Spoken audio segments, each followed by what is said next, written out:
So I don't think it's by accident that I keep seeing stuff about whether or not God is real. I think that God has revealed himself, and he does so in many different ways: general revelation and special revelation. And with special revelation, we have the miraculous things.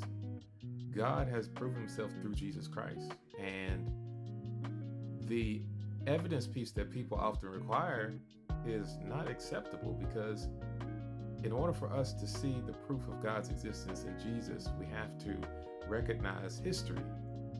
We don't deny the fact that Napoleon, Abraham Lincoln, and King Tut existed because you have eyewitness testimony, you have documents, you have some historical coherence, like it meshes well together. Like that's all we need to believe that those people are real. And so we don't require that there must be more proof than that. But with God, we have required more proof. And to ask that the intangible be proven by the tangible, I think it's a category error. To ask for that is a bad question. It's like asking, what does red smell like? Or what does purple smell like? Or how heavy is love? God is the source of being itself. And so to ask for scientific or empirical proof of God is asking the intangible to submit to tangible rules. But I think this is what's really holding people up.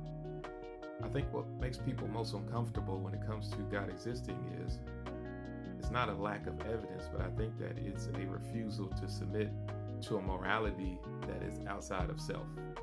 If I'm not the person who decides what's right and wrong, if I don't get to define good and evil, if my feelings don't get the last word, then that's what's really the problem, right? A real God doesn't just explain the universe. A real God confronts us. A real God tells us some things are right even when we don't feel like they are. A real God tells us that some things are wrong even when they feel natural. And so for many people, the disbelief isn't about logic or science.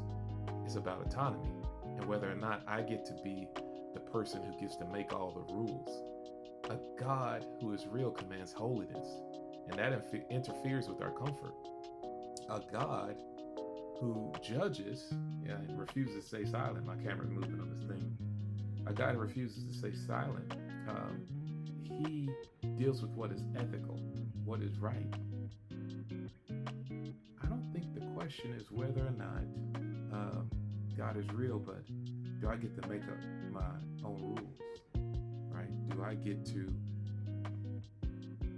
have my feelings and my emotions be the ultimate judge? My question to those who are wondering if God is real, would you believe if he was?